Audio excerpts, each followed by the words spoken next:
1811 4000। यही consumer helpline.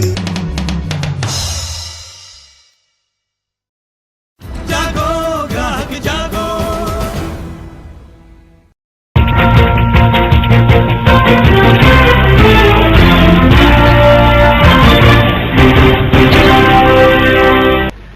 तो भारत को कॉमनवेल्थ गेम्स की मेजबानी करनी है, ये फैसला 2003 में हुआ था।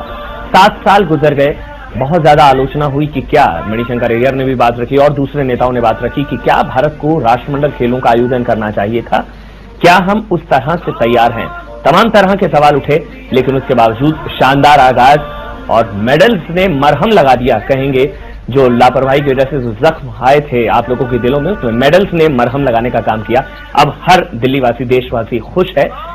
लेकिन कॉमनवेल्थ गेम्स की आज क्लोजिंग सेरेमनी है और हम चर्चा कर रहे हैं कि इससे कॉमनवेल्थ गेम्स का जो आयोजन हुआ, इससे भारत की अर्थव्यवस्था पर क्या असर पड़ेगा, एम्प्लॉयमेंट अपॉर्चुनिटीज आएंगी। श्रीराम खन्ना है, वरिष्ठ अर्थशास्त्री हैं हमारे साथ।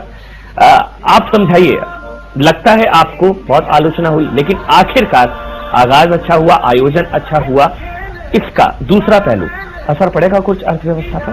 देखिए, आर्थिक जो शक्तियां हैं देश में, वो हमारी घरेलू बाजार है जी, जो कॉमनवेल्थ गेम्स के पहले भी उतना ही था और बाद में भी उतना रहेगा जी।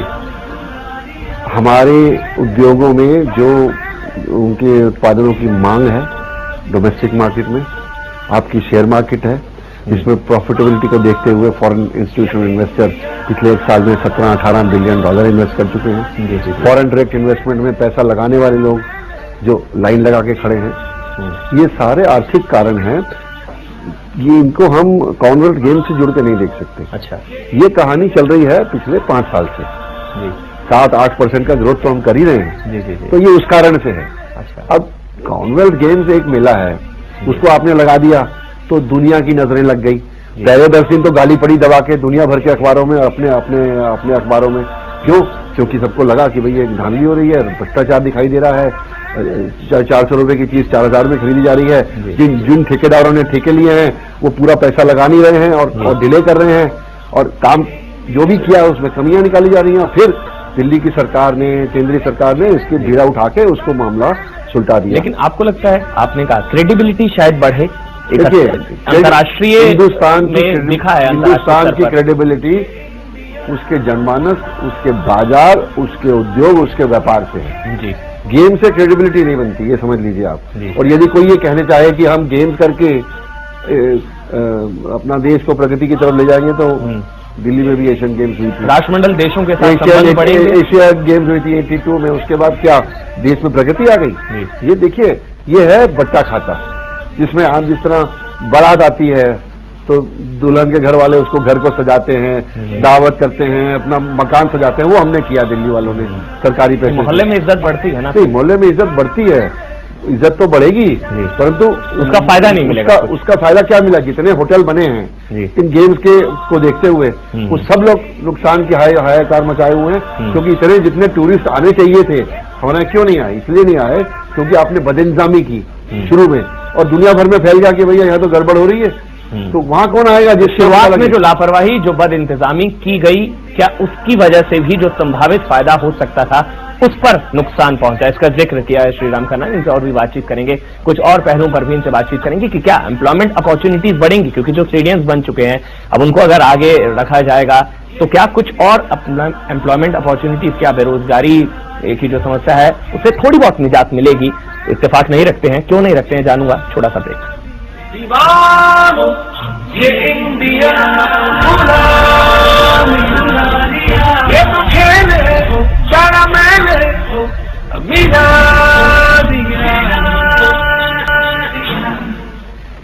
चिराचला बाजार में हमारी खास पेशकश आप देख रहे हैं। राष्ट्रमंडल खेलों का आगाज शानदार हुआ। मेडल्स ने भी, मतलब खिलाड़ियों ने भी मेडल्स की भरमार लगा दी। गोल्ड मेडल दूसरे नंबर पर है फिलहाल भारत, टारगेट भी यही था। ऑस्ट्रेलिया पहले नंबर पर है, इंग्लैंड तीसरे नंबर पर, और आज शाम को 7 बजे क्लोजिंग सेरेमनी है। इन सबके बीच क्या राष्ट्रमंडल खेलों का आयोजन भारत में हुआ, इससे भारतीय अर्थव्यवस्था पर कुछ असर पड़ेगा? श्रीराम खन्ना वरिष्ठ अर्थशास्त्री हैं, हमको समझाएंगे। आगे बढ़ते हैं।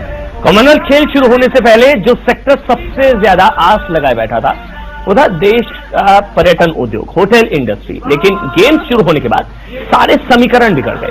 अर्थव्यवस्थाओं के बीच कम ही पर्यटक भारत आए, लेकिन जल्द ही अब उम्मीद की जा रही है, जताई जा रही है कि होटल अब शायद भरने लगेंगे।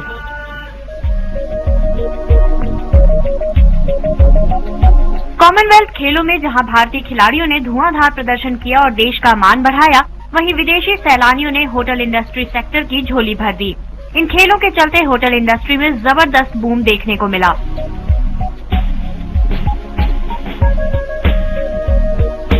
गेम्स ओवर होने के बाद होटल इंडस्ट्री को पूरा भरोसा है कि अब विदेशी सैलानियों का भारत आना जाना लगा रहेगा। भारतीय होटल इंडस्ट्री के जानकार मानते हैं कि विदेशों में ये पर्सन टू पर्सन कैंपेन देश के होटल इंडस्ट्री को भारी लाभ देगा। दिल्ली, आगरा, जयपुर, उदयपुर घूमना विदेशी सैलानी ज्यादा पसंद करते हैं। इसी को देखते हुए इन जगहों पर होटल व्यापार में बूम आने की संभावना है।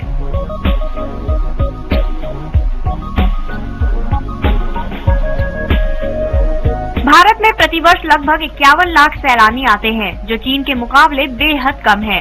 हालांकि देश के पर्यटन विभाग ने अतुल्य भारत योजना के तहत सैलानियों को देश से जोड़ने की कोशिश की, लेकिन पर्यटन के मामले में भारत अब भी पिछड़ा हुआ है। अब कॉमनवेल्थ के जरिए देश के पर्यटन उद्योग में उम्मीद की नई किरण जागी है।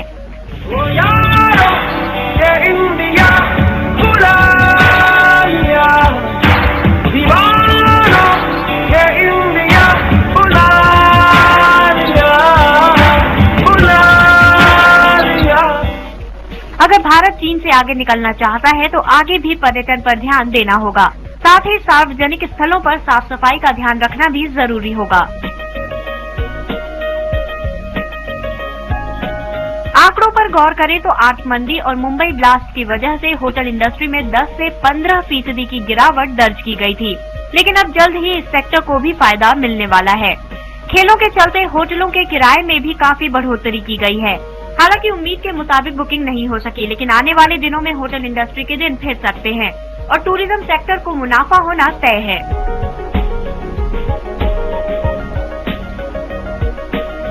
Bureau report, CNEB। तो जितना एक्सपेक्टेड प्रॉफिट था वो तो नहीं हुआ पर्यटन उद्योग को।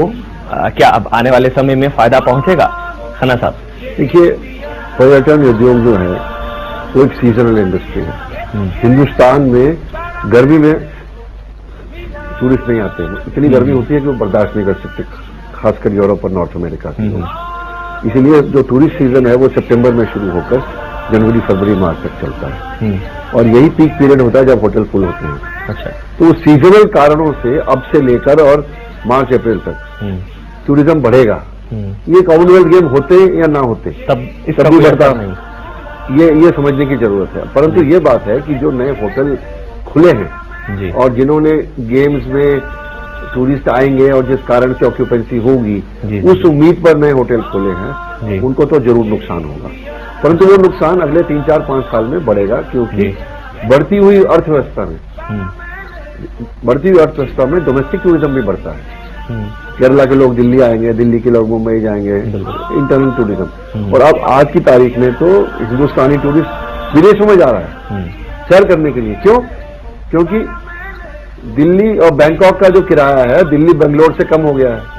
तो और बैंकॉक में यहाँ के 5 स्टार होटल के मुकाबले तीसरे दाम पर, आपको ये नहीं लगता दाम पे वहाँ होटल मिलता है? आपको ये नहीं लगता कि जिस तरह की मेहमान नवाजी, मतलब आपका कहना है कि कॉमनवेल्थ गेम से कोई फर्क नहीं पड़ेगा, लेकिन एक क्रेडिबिलिटी होती है कि वहां गए तो इस तरह का माहौल था, मेहमान नवाजी, वो एक मार्जिनल, थोड़ा फर्क पड़ेगा। वो एक मार्जिनल फैक्टर होता है। अच्छा। अगर अंडरलाइंग फंडामेंटल्स इकोनॉमी के, employment, industrial growth, services growth, agriculture, climate, monsoon, law and order, political risk, ये सारा अगर अपनी जगह पे ना हो तो ये इसका कोई फायदा नहीं। वो सब जगह पे है। तो सोने पे सुहागा तो है ही है। अच्छा। ये नहीं कह रहा हूँ कि इसका कोई फायदा नहीं, क्योंकि आप कोई सोने की चीज है उसको चमका दो तो चमकेगी। तो ये तो काम इस गेम्स में दुनिया भर के मीडिया की जो कैमरे हैं वो दिल्ली पे केंद्रित करने का यही बड़ी बात है कि आधार पहले से था, आधार को मजबूती शायद दे दी है कॉमनवेल्थ गेम्स ने। वक्त एक छोटे से ब्रेक का है, चर्चा आगे भी जारी है। दीवानो ये इंडिया गुलामी, ये तो खेल है सारा मैंने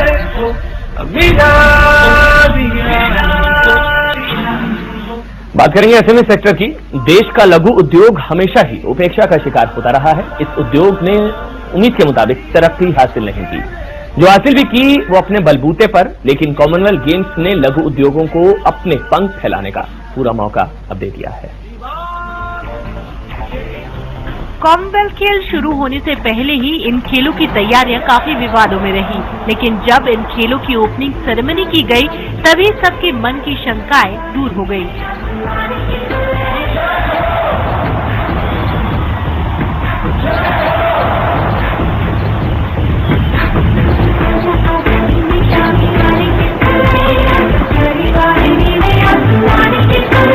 देखते ही देखते इन खेलों का आखिरी दिन आ गया।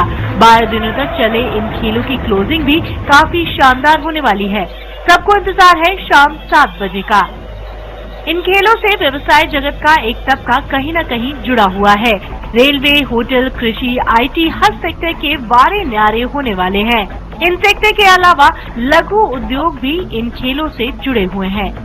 कॉमनवेल्थ खेलों के चलते देश के कारोबारी क्षेत्र के इस सेक्टर पर विश्व भर के लोगों का ध्यान आकर्षित हुआ। जल्द ही लोगों के सामने रोजगार के कई विकल्प खुलने वाले हैं। लघु उद्योग की बात की जाए तो भारत में लघु उद्योग विनिर्माण उत्पादन में इसकी 39% की भागीदारी रही और निर्यात में 33% की भागीदारी रही। इन खेलों के दौरान राष्ट्रमंडल सदस्य देशों के साथ लघु उद्योग क्षेत्र में व्यापार बढ़ना तय है। आंकड़ों पर गौर किया जाए तो ये सेक्टर 3 करोड़ से ज्यादा लोगों को रोजगार दे रहा है। देश की जीडीपी में इस सेक्टर का बड़ा योगदान है, लेकिन बात जब इसके विकास की आती है तो सरकार सिर्फ योजनाएं बनाती है। लेकिन हमें उम्मीद है कि कॉमनवेल्थ की वजह से जल्द ही ये उद्योग अपने पैरों पर खड़े हो सकेंगे, क्योंकि आज देश में सबसे बड़ी समस्या बेरोजगारी है और एसएमई सेक्टर बड़े उद्योगों के मुकाबले लोगों को 4 गुना ज्यादा रोजगार दे रहा है।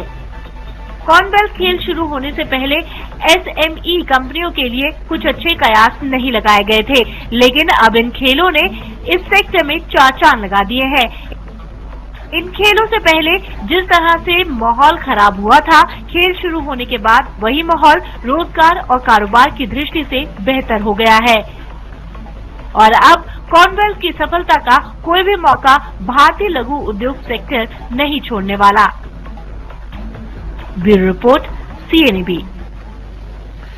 श्रीराम खन्ना हमारे साथ हैं, वरिष्ठ अर्थशास्त्री हैं। खन्ना साहब, एसएमई सेक्टर पर अच्छा असर या कोई कुछ खास असर? देखिए, जो असर है वो बाजार डालता है। बाजार में जब इनकम्स बढ़ती हैं तो मांग बढ़ती है और स्मॉल और मीडियम एंटरप्राइजेज में, छोटे उद्योगों में यदि प्रतिस्पर्धा करने की का मादा है तो वो अपना माल ज्यादा बेच पाएंगे, ये निश्चित है। और हर स्मॉल और मीडियम साइज कंपनी के लिए नहीं है, ये उन्हीं के लिए है जो compete करके कम दाम पे बढ़िया माल सप्लाई कर सकते हैं या सर्विस सप्लाई कर सकते हैं। और ये कंपटीशन का जमाना है और इस क्षेत्र में जो उद्यमी कमर कस के कंपटीशन से भिड़ गए बढ़िया माल सस्ते दामों पे बेच सकते हैं, उनके लिए चांदी है जी। बाकियों के लिए मैं कुछ नहीं कह सकता। संक्षेप में जल्दी से, अब आपको लगता है कि हमें एशियाड या ओलंपिक के लिए दावेदारी करनी चाहिए? संक्षेप में देखिए, हमें दावेदारी तब करनी चाहिए जब हर जिले में खेल प्रोत्साहन के कारण हजारों नौजवान इन खेलों की तरफ जाएं और उसमें उनमें प्रतिस्पर्धाओं में भाग लें, स्टेट लेवल की, डिस्ट्रिक्ट लेवल की और नेशनल लेवल की। उसके बाद हम सोचें। अर्थव्यवस्था के नाम पर नहीं होना चाहिए, अर्थव्यवस्था के नाम पर नहीं। बहुत बहुत शुक्रिया, खेल के नाम पर होना चाहिए। बहुत बहुत शुक्रिया आपका श्रीराम खन्ना, वरिष्ठ अर्थशास्त्री। तो खेलों के नाम पर होना चाहिए, अर्थव्यवस्था को इससे कुछ खास बढ़ावा नहीं मिलेगा। हाँ, कुछ असर जरूर जो है पड़ेगा। आधार पहले से है, मजबूत कर दिया राष्ट्रमंडल खेलों ने। इसी के साथ हमारी खास पेशकश शेरा चला बाजार में अब इतना ही। नमस्कार।